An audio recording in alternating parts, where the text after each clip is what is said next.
The title of the presentation is Resting State EEG Rinse Reflecting Vigilance, a window on the level of consciousness.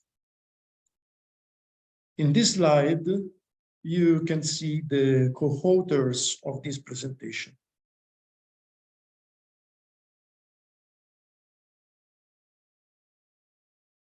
Vigilance and consciousness level can be defined by two main dimensions.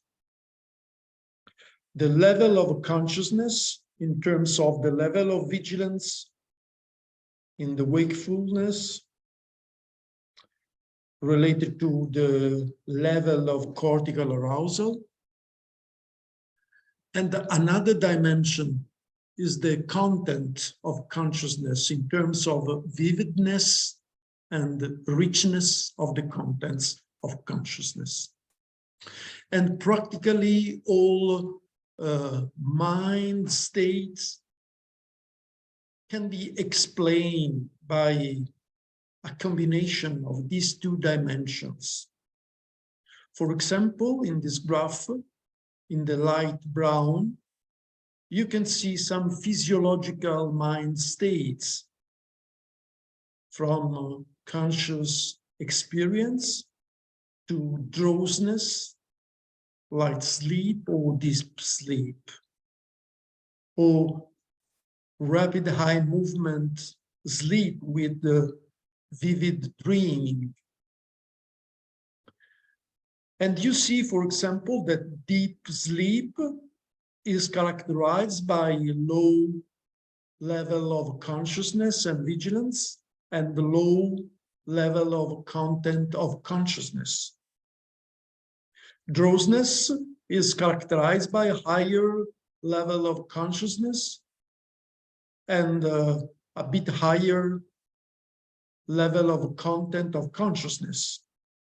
And the full conscious experience is characterized by the highest level of consciousness and vigilance and the highest level of content of consciousness.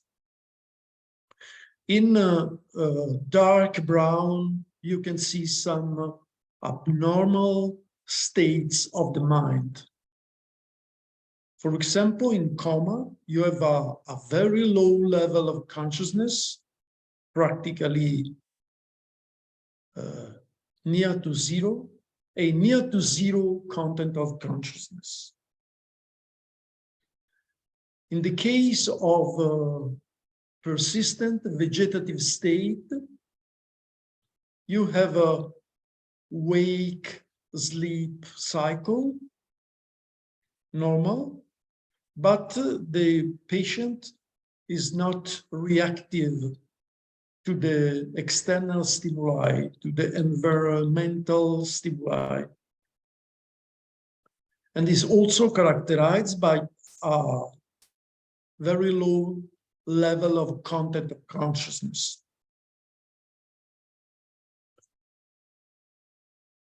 So one point of this presentation is how to investigate the neural basis of the level of vigilance and consciousness.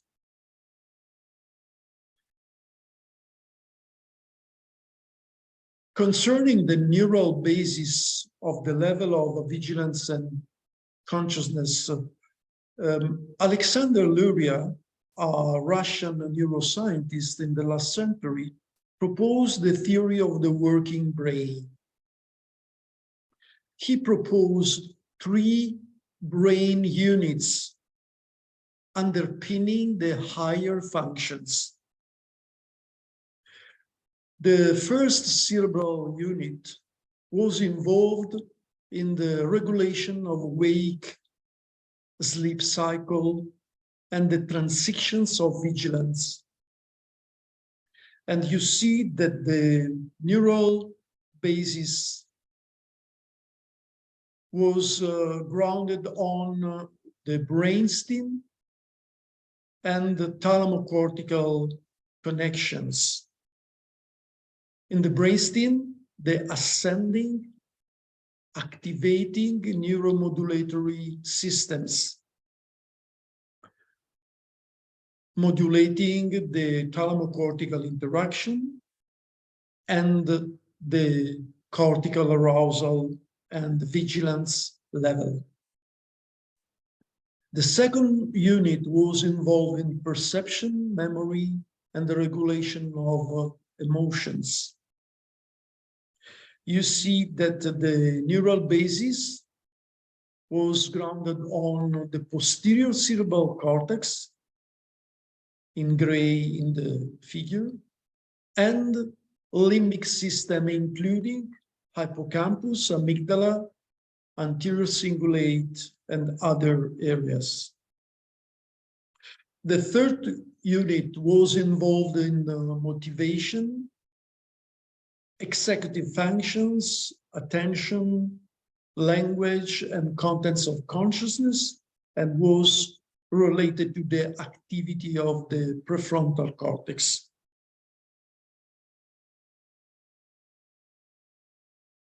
Meshberger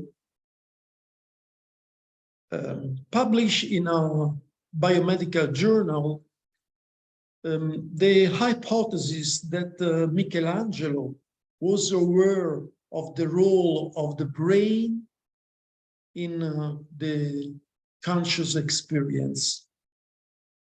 In the Sistine Chapel ceiling, you can find a very famous inset in which God touches the first human being, Adam. And this can represent that the awareness of God in relation to the brain activity, because God and his mantle resembles a typical representation of the brain. To investigate the neural basis of vigilance and consciousness level, we have several brain techniques.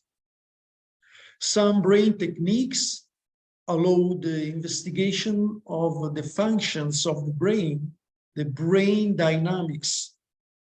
Other techniques allow the investigation of the structural connectome of the brain, and other techniques allow to stimulate the brain and investigate the effect on higher functions, including consciousness. In the following slides, we will consider some results obtained by EEG techniques to investigate the brain dynamics related to vigilance and consciousness level.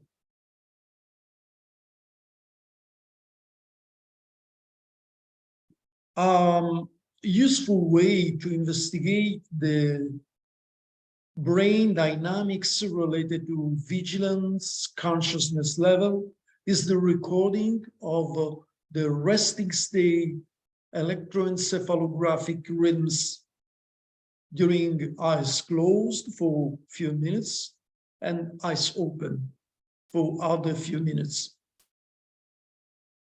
This EEG activity reflects the brain processes allowing the maintenance of stable vigilance level of consciousness in relation to the transitions to drowsiness or sleep.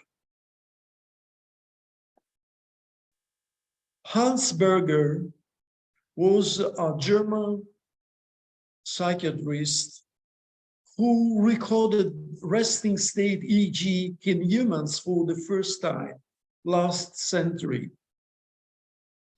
You see in the picture the original readout of EEG recording during a resting state condition, the part in green, and during eyes open condition in the part in red. You see that during the resting state eyes closed condition, Hansberger was able to record an ample EEG activity in the participant in the range of 8-12 Hz, and he called alpha rims this EEG activity. During the eyes open condition, the EEG activity showed low amplitude, high frequency activity, and the alpha rims disappeared.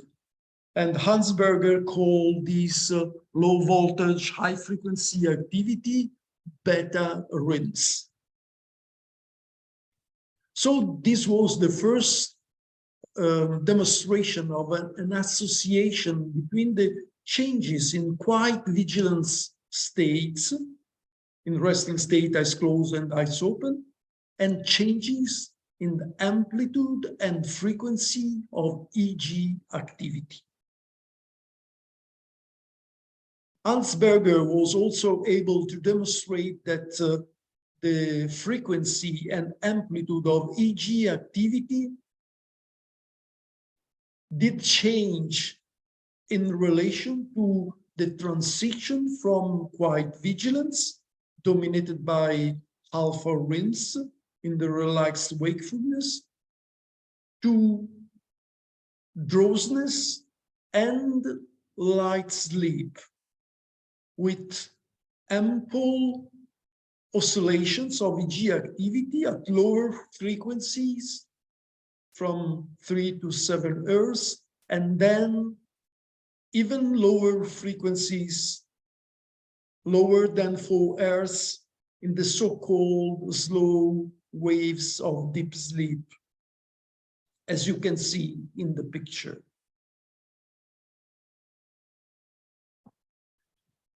So in the resting state alpha rims, this EEG activity is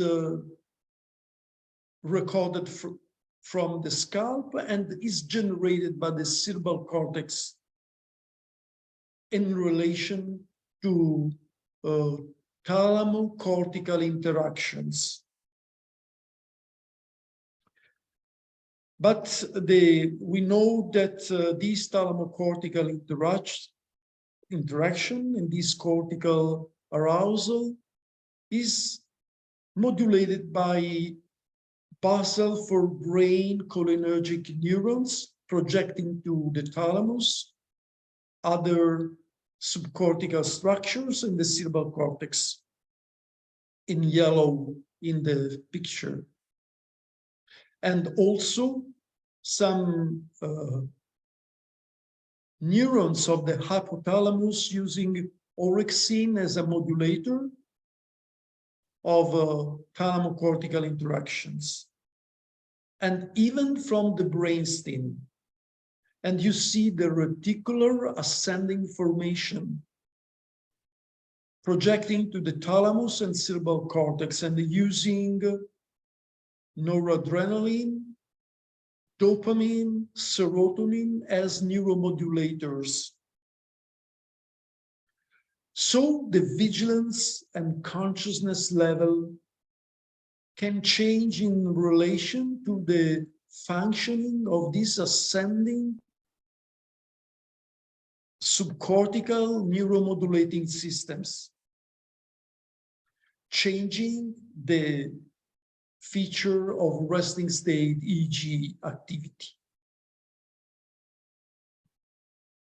The Dutch neuroscientist Lopes da Silva was the first to demonstrate the presence of alpha rims in local field potentials recorded across the cerebral cortex in animals. You see the local field potentials from different intracortical electrodes, And you can see that there is a reversal of the polarity of these potentials.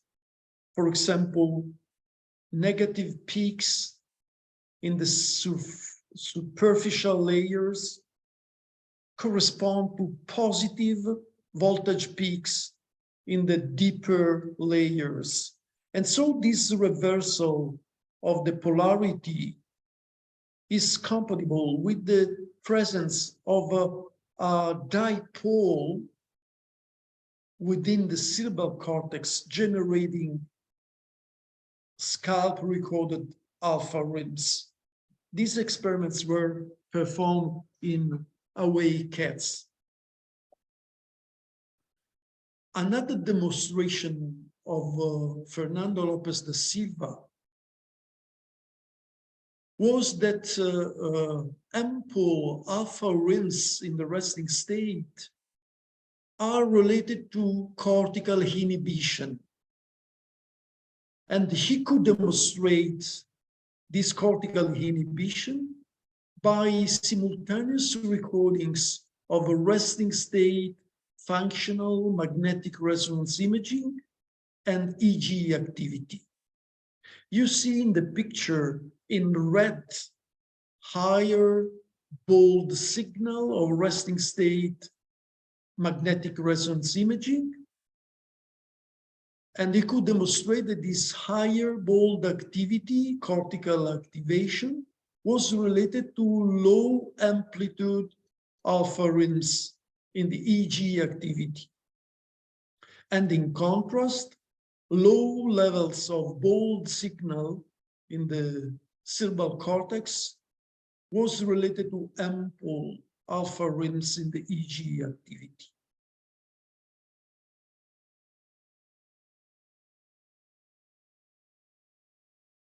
Vincenzo Crunelli and his group in Cardiff was able to demonstrate the thalamocortical source of EEG alpha rims in cats and mice. In vitro, he was able to demonstrate that neural tissues from thalamic relay nucleus reticularis thalami, and the cerebral cortex, he could demonstrate in the local field potentials alpha rims. And in thalamocortical neurons in the thalamic relay nucleus, he could show neural spiking activity action potentials following an oscillatory cycle of activity. And in the picture, the action potentials are represented by dots. And you see the short periods of frequent spiking activity and other periods with silent spiking activity, strictly related in phase with the peaks of local field potentials at the thalamic level.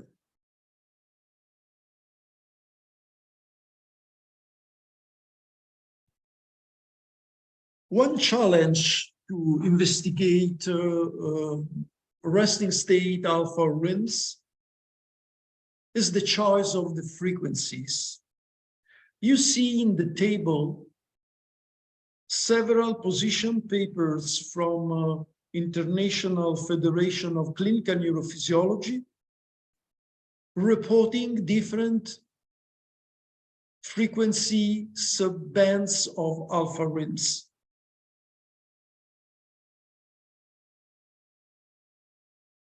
Another way to identify the frequencies to investigate alpha rims is the use of individual alpha frequency peak according to the proposal of the Austrian neuroscientist Wolfgang Klimesch. In the picture, you see a simulation, a mathematical simulation of a very simple EEG activity, which is composed by only 3 elementary sinusoidal activity at 1.5 Hz in the delta range, 8 Hz in the alpha range, and 20 Hz in the beta range. The spectral analysis by fast Fourier transform is able to start from the recorded EEG signal and derive the elementary sinusoidal components, estimating the amplitude and the phase. And the fast Fourier transform can represent this squared amplitude of elementary oscillations in the EEG power spectrum. And for example, in the case of this simulation, you see the power of the alpha oscillations, delta and beta. And in this kind of EEG power spectrum, you can find the specific frequency beam showing the maximum power in the alpha range. And this is the individual alpha frequency peak. And you can define the subbands of alpha, alpha 1, alpha 2, in relation to this individual alpha frequency peak. Another challenge to investigate the cortical sources of alpha rims is the head volume conduction. You see in this slide that in the electrode B, you can record alpha rims. For example, in the resting state is closed, but you do not know if the cortical sources are underlying the electrode, as in the left green example, or are due to the activation of remote tangential sources, as in the case of the red source.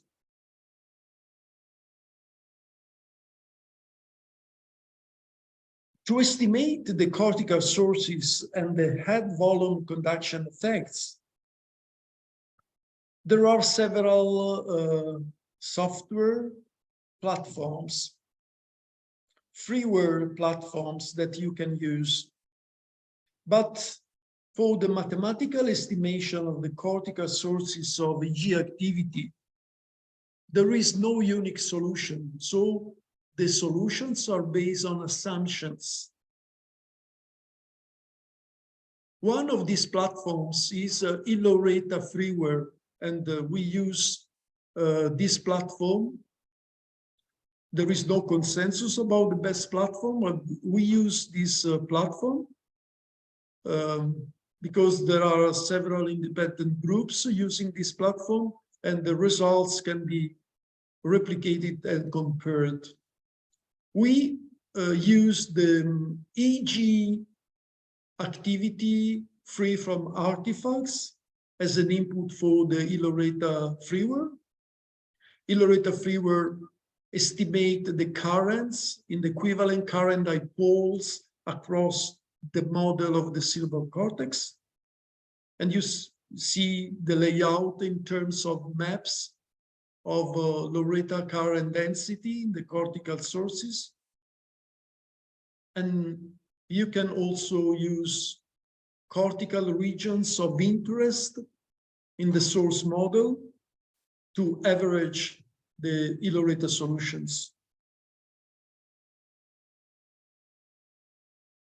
In this experiment, we tested the hypothesis that if you change the level of vigilance consciousness by one night of sleep deprivation, you can change the alpha rims accordingly in the resting state condition. And so we compare the cortical sources of resting state, eyes closed condition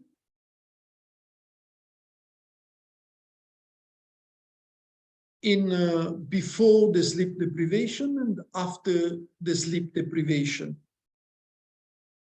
The cortical sources of AG activity are represented in this typical graph. In the vertical axis, you have the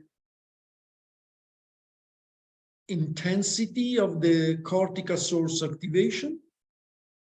In the horizontal axis, you have the frequency bands from delta to gamma. And in the rectangles, you have the results for the cortical regions of interest, frontal, central, parietal, occipital, and so on. In this graph, in blue, we represented the cortical sources of EG activity before the sleep deprivation, pre-SD in blue, and after 1 night of sleep deprivation in red. And you see that before the sleep deprivation, you have the maximum cortical source activity in alpha frequencies in the posterior regions of the source model. And after 1 night of sleep deprivation, where there is some lowering of the vigilance consciousness level in the resting state condition, you have a clear drop of alpha source activity and in a bit increase in delta source activity. So there is a relation in this experiment between some lowering of vigilance consciousness level due to 1 night of sleep deprivation and the reduction of alpha source activity.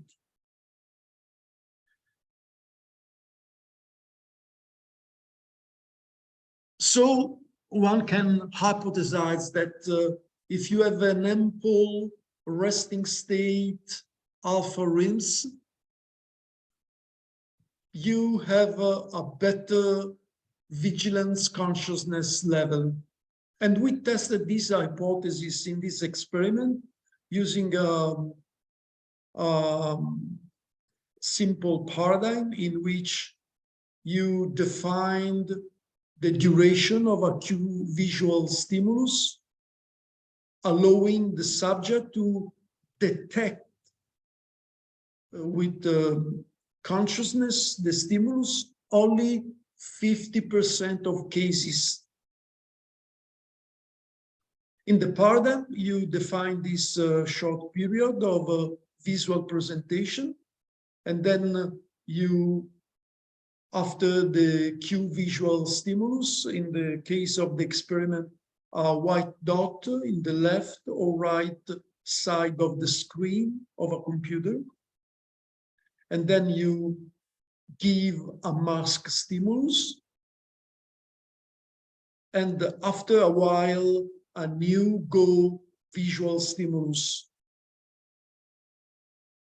a green circle in the left or right side of the screen. And we ask subjects to react with a finger movement in the left or right bottom according to the position of the go stimulus. So we can be sure of the attention of the subject to the experimental stimuli. And then after the finger movement, we ask the subject if he or she was able to perceive the cue stimulus. If the subject was able to perceive this cue stimulus and say seen,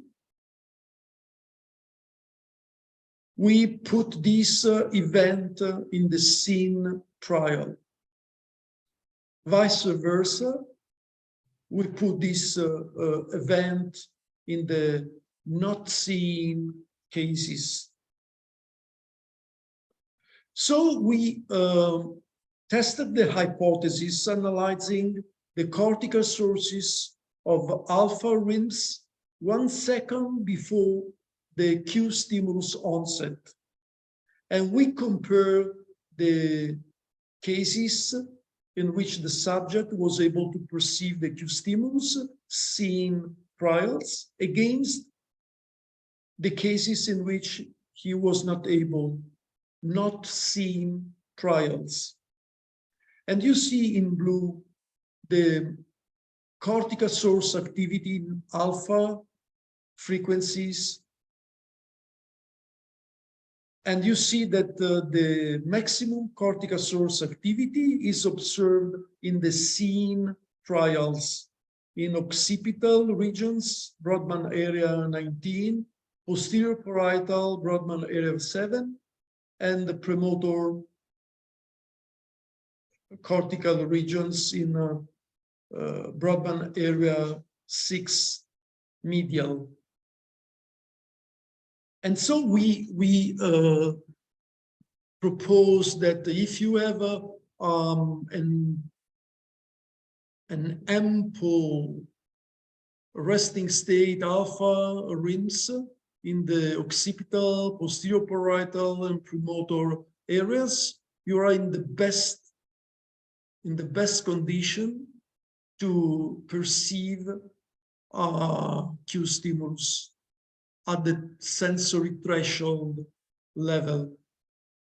So this dorsal visuo-spatial pathway was more efficient if there is an ample alpha rhythmicity.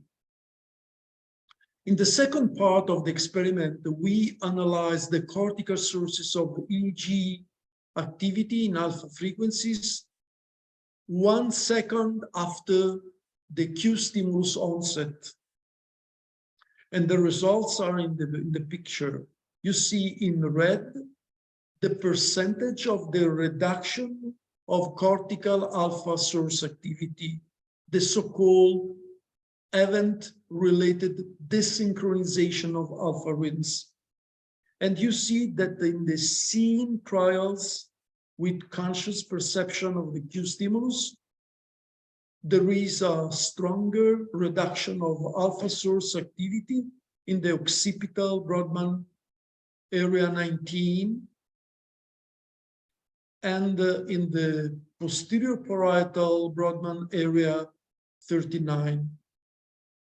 So even the reduction of alpha during the processing of the cue stimulus is relevant for the consciousness, the primary consciousness of a visuo-spatial stimuli.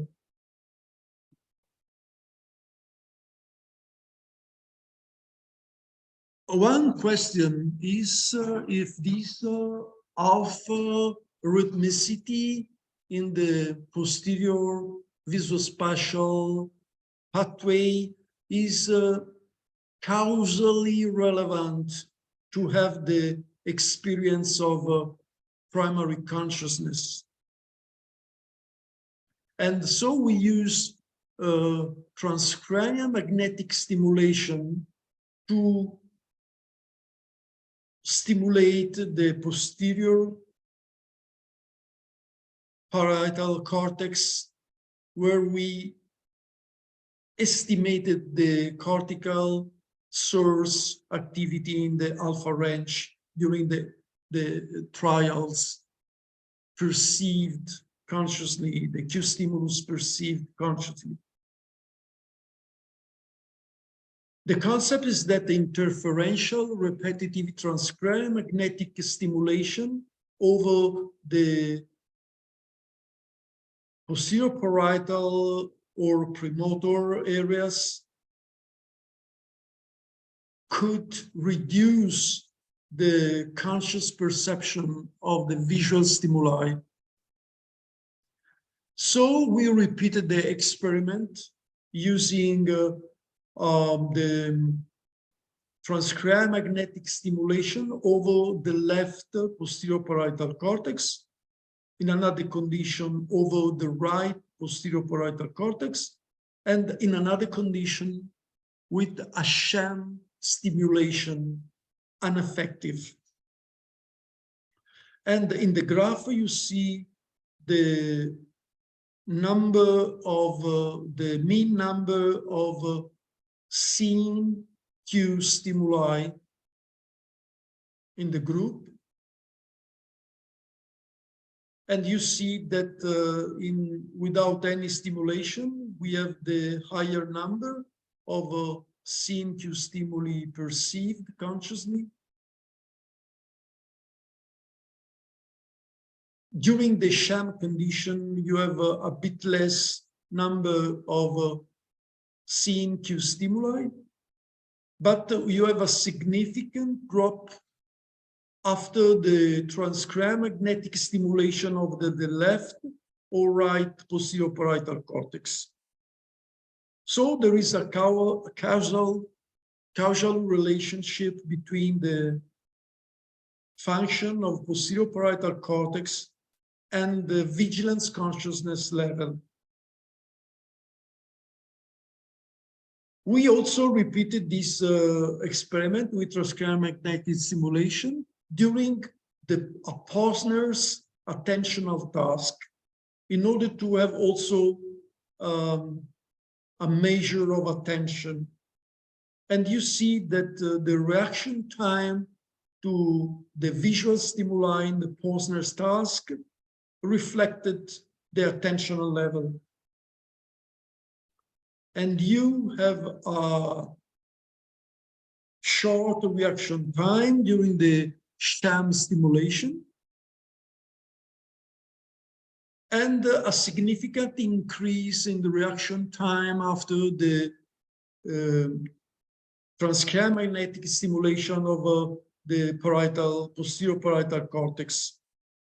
So there is also an impairment, a temporal impairment of the attentional processes after the transcranial magnetic stimulation of posterior parietal cortex. But when we correlated the results of the consciousness experiment and attentional experiment, there was no correlation across subjects. So we could demonstrate that the vigilance consciousness level is independent of focus attention during Posner's task.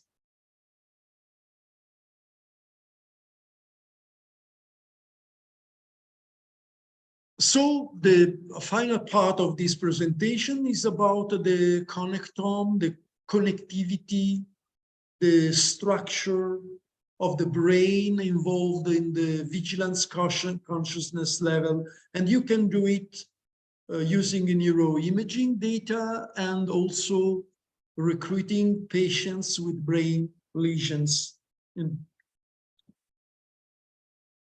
In this experiment, we enroll patients with persistent vegetative state characterized by normal wake-sleep cycle, but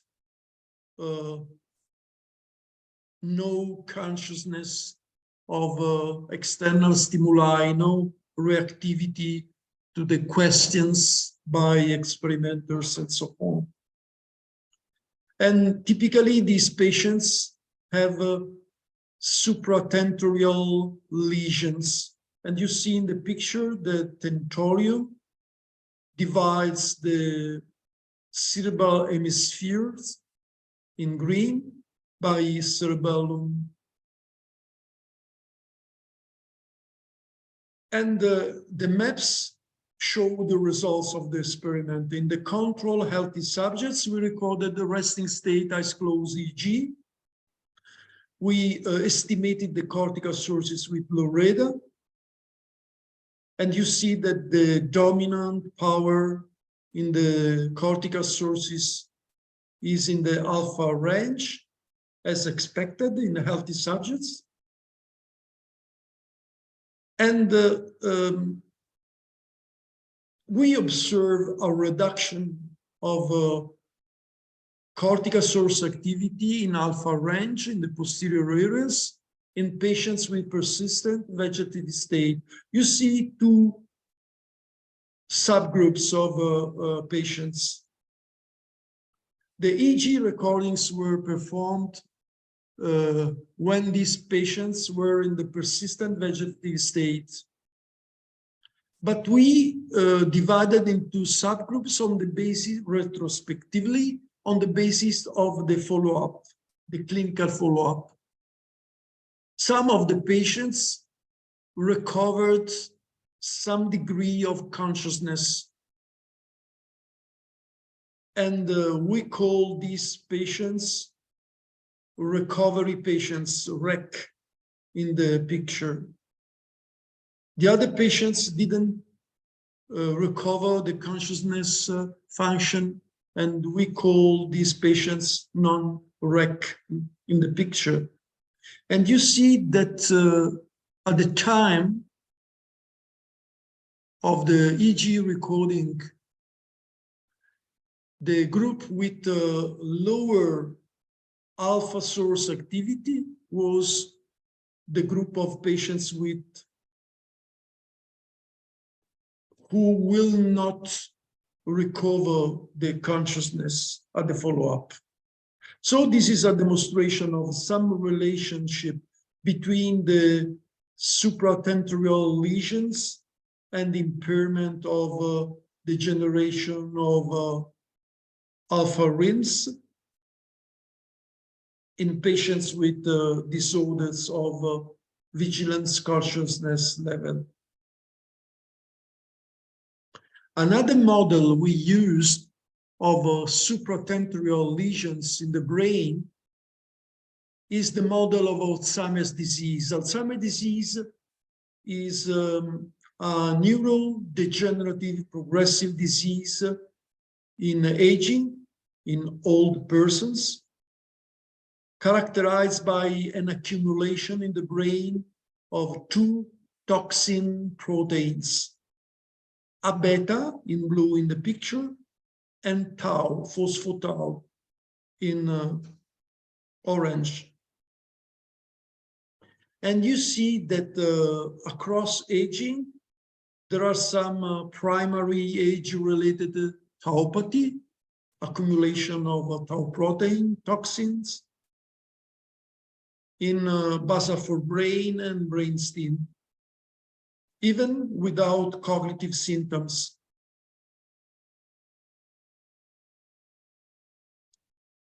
During the progression, you see that there is an accumulation of a beta amyloid in the brain and an interaction with the tauopathy, generating a progression of the disease over time. And you see that when you have an increase of amyloidosis and tauopathy in the brain, you have the most severe cognitive impairment, dementia. In the prodromal stage, you have a mild cognitive impairment. Dementia is characterized by the severe cognitive deficits and disability in the activity of daily living. Alzheimer's disease is an interesting model of supratentorial lesions because the amyloidosis and tauopathy in the brain can affect in a strong way cholinergic neurons arousing the cerebral cortex and related to the vigilance consciousness level. And you see that the cholinergic therapy is the most used in patients with Alzheimer's disease.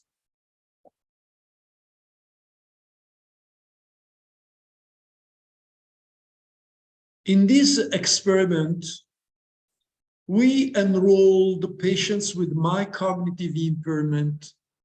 We used the analysis of cerebrospinal fluid for the diagnosis of Alzheimer's disease. in case of abnormal beta amyloid and phospho-tau in the cerebrospinal fluid, or the diagnosis of no Alzheimer's disease. The patients had the same degree of cognitive impairment in the case of Alzheimer's disease and in the case of no Alzheimer's disease. In blue, you have the group results of Loretta source analysis of resting state as closed condition. And you see that the maximum is in the alpha range and the parietal occipital cortical sources. And you see a clear reduction of cortical source activity in alpha range in Alzheimer's disease with mild cognitive impairment. So this was a nice demonstration that Alzheimer's disease lesions affect the cortical sources of alpha rims regardless the level of cognitive deficits, because you see that even patients with no Alzheimer's disease mild cognitive impairment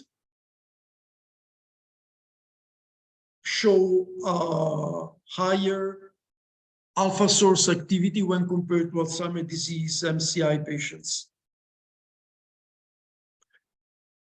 So we could speculate that Alzheimer's disease patients have a specific dysfunctions of vigilance consciousness level when compared to patients with mild cognitive impairment due to other diseases. And concerning the specificity of the reduction of cortical sources of alpha rims in the resting state, we compared the EEG sources in patients with Parkinson's disease and mild cognitive impairment and Alzheimer's disease and mild cognitive impairment. And you see that the greater reduction of alpha source activity was observed in Alzheimer's disease MCI in red in the picture when compared to Parkinson's disease MCI in green in the picture.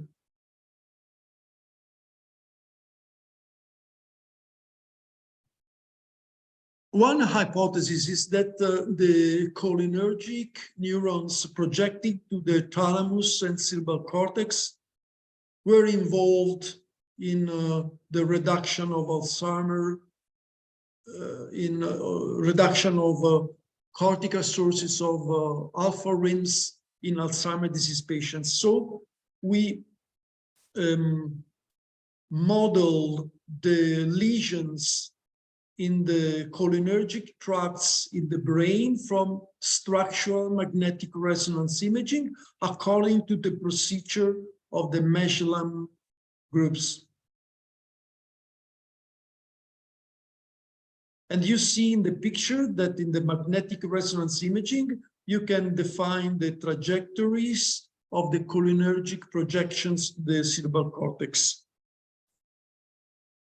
And we model the lesions within these tracts. The results are shown in this picture. You see that we have the maps of cortical sources of a resting state as closed condition in the upper line.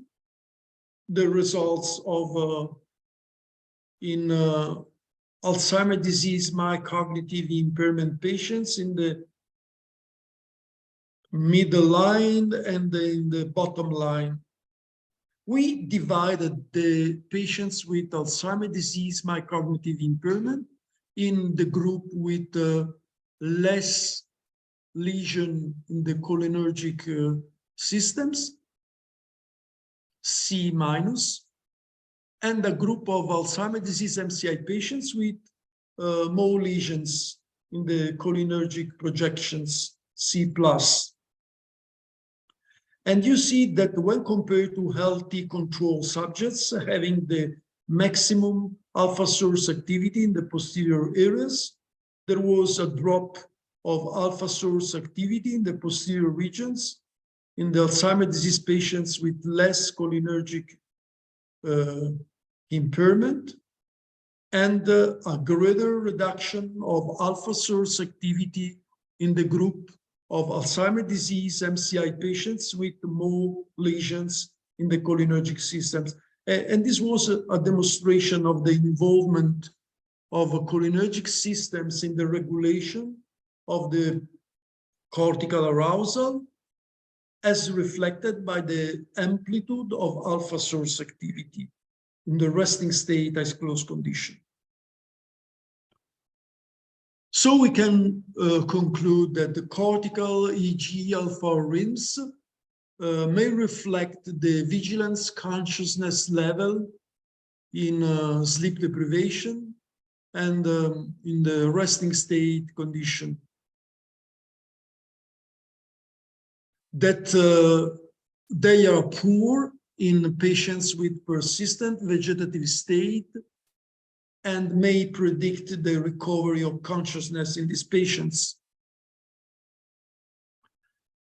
And that these rims are poor in Alzheimer's disease in relation to neuropathology in the brain and the impairment of cholinergic projections from basal forebrain to cerebral cortex. Thanks for your attention. These are my co-workers in the Department of Physiology and Pharmacology in Sapienza University of Rome. And these are the grants from European committee supporting this research.